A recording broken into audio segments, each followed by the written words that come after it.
គិតតាមពិតគឺជាការតាមដានមិនស្នេហ៍ដែលខ្ញុំធ្លាប់គិតតាមពិតគឺជាការលើកជើងដើម្បីសម្រាប់ការដណ្ដើមគ្នារវាងបងប្អូនដែលគាត់ធ្លាប់គិតតាំងពីដើមរហូតដល់ចប់គ្រាន់តែជាឪពុកម្នាក់ដែលអង្គុយមើលកូនប្រុសពីរនាក់នៅលើក្តារអុកដែលខ្លួនឯងបានរៀបចំទុកវាគឺជាល្បែងដ៏ត្រជាក់ស្រជុំនៃការសម្លាប់បងប្អូនឯង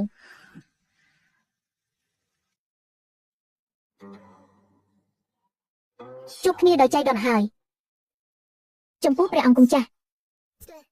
ក្នុងនាមជាព្រះចៅអធិរាជចាប់តាំងពីបានខ្លួនគាត់ឲ្យជិះមុខមកខាងមុខឲ្យគាត់ធ្វើការងាររកខ្វក់ជាច្រើនបែបនេះអញ្ចឹងនៅក្នុងដៃរបស់គាត់ប្រកាសជាមានចំណុចខ្សោយជាច្រើនរបស់ព្រះអង្គគង់ចាស់មិនខានអ្វីដែលពួកយើងត្រូវធ្វើគឺបង្ខំឲ្យព្រះអង្គគង់ចាស់ស្លន់ស្លោដោយខ្លួនឯងរួចឲ្យគាត់បញ្ជូនភស្តុតាងនៃទំនាក់ទំនងរវាងគាត់និងប្រភពពីស្មោកឲ្យពួកយើងដោយផ្ទាល់ដៃនិយាយទៅព្រះអង្គគង់ចាស់ចឹងវាងពិតជាមានបុណ្យបារមីខ្ពស់មែនកាលពីប៉ុន្មានថ្ងៃមុនបានជួបដោយចៃដន្យជាមួយគ្រូពេទ្យទេពសក់ស្មកពីភាគខាងត្បូងគ្រូពេទ្យទេពបានបេះការរាប់រយមុខដើម្បីផ្សំជាថ្នាំទឹកបន្ទាប់ពីលោកម្ចាស់ចិនវាងសោយថ្នាំនោះរួចគឺអាចចុះពីក្រែមកហាត់ដៅបានហើយលោកម្ចាស់ស្ដាប់តាមដំណឹងដែលលេចចេញពីក្នុងភូមិឬលោកម្ចាស់ចិនវាងគេនិយាយថាខ្សែលោហិតរបស់លោកម្ចាស់ពិតជាអស្ចារ្យណាស់សូម្បីតែគ្រូពេទ្យលូក្នុងវាងក៏គ្មានមធ្យោបាយព្យាបាលជាតិពុលចំណែកនោះដែរតែលោកម្ចាស់បែរជាអាចរំលាយជាតិពុលនោះដោយខ្លួនឯងបានទៅវិញថ្ងៃនេះទឹកមុខរបស់លោកម្ចាស់កាន់តែល្អប្រសើរឡើងពីមួយថ្ងៃទៅមួយថ្ងៃខ្លាចតែថាមិនយូរទៀតទេនឹងអាចជាសេសបយទាំងស្រុងហើយ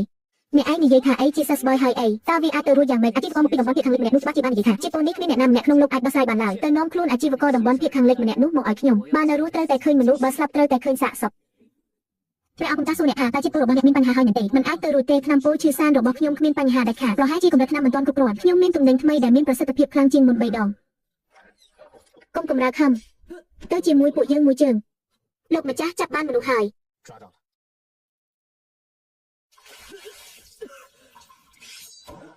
ការអត់ធ្មត់របស់ខ្ញុំមានកំណត់និយាយមកបើមិនដូច្នោះទេខ្ញុំនឹងចាត់មនុស្សទៅស្រុកកំណើតរបស់អ្នកដើម្បីសួរសុខទុក្ខគ្រួសាររបស់អ្នក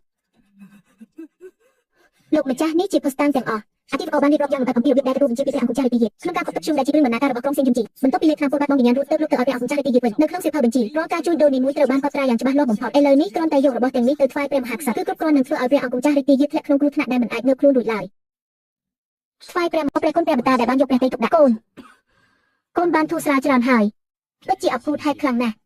សូម្បីតែគ្រូពេទ្យលូងក៏អស់សង្ឃឹមនឹងជំងឺនេះដែរមិននឹកស្មានថាអ្នកអាចតស៊ូជំនះវាបានដោយខ្លួនឯងបែបនេះសោះប្រហែលជាវិញ្ញាណអ្នកខនអ្នកម៉ាក់របស់អ្នកតាមជួយថែរក្សាការពារអ្នកហើយកូនក៏ឧស្សាហ៍យកសពឃើញព្រះមេដាដែរប្រហែលជាព្រះមេដាពិតជាតាមជួយការពារកូនមែនទេដឹងនាងហ្វីគឺជាស្ត្រីដែលអស្ចារ្យម្នាក់តែគួរឲ្យស្ដាយដែលត្រកូលរបស់នាងបែរជាត្រូវជួបគ្រោះមហន្តរាយទៅវិញអ្នកជឿអស់រយៈពេលច្រើនឆ្នាំមកនេះរឿងរ៉ាវពីគុកខាងក្រៅប្រហែលជាអ្នកមិនសូវដឹងច្បាស់នោះទេកូនមានការខ្មាស់អៀនណាស់ច្រើនឆ្នាំមកនេះកូនរស់នៅតែមួយវិញមួយគិតតែម្យ៉ាងថាអាចរស់រានមានជីវិតបានក៏ចាត់ទុកថាជាសំណាងណាស់ទៅហើយពិតជាគ្មានកម្លាំងកំហែងទៅខ្វល់ខ្វាយរឿងផ្សេងឡើយត្បូងវិញ្ញាណការហ្វឹកហាត់គោលបំណងពិតប្រាកដរបស់អធិរាជគឺប្រើការបរបាញ់សត្វធ្វើជាលេខក្នុងអំឡុងពេលហ្វឹកហាត់ដើម្បីស្វែងរកត្បូងវិញ្ញាណនៅក្នុងទីលានបរបាញ់ព្រះបតាមានបន្ទូលថាកូននឹងរីករាយសុទ្ធតែជាបុត្ររបស់ទ្រង់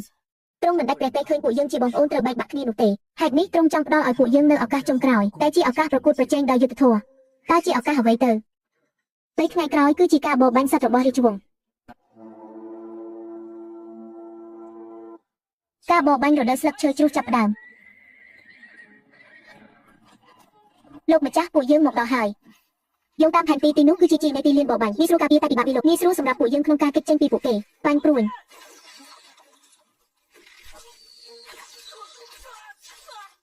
សម្រុកទៅអូយភ្នែករបស់ខ្ញុំទៅលឿនគឺគេក្នុងផែនទីប្រាប់ថាវត្ថុស័ក្តិសិទ្ធិលាក់ទុកនៅកន្លែងដែលសត្វកុកផឹកទៅតាមគេឲ្យទាន់មិនស្រួលទេវាគឺជាអន្ទាក់ខ្សាច់បឺត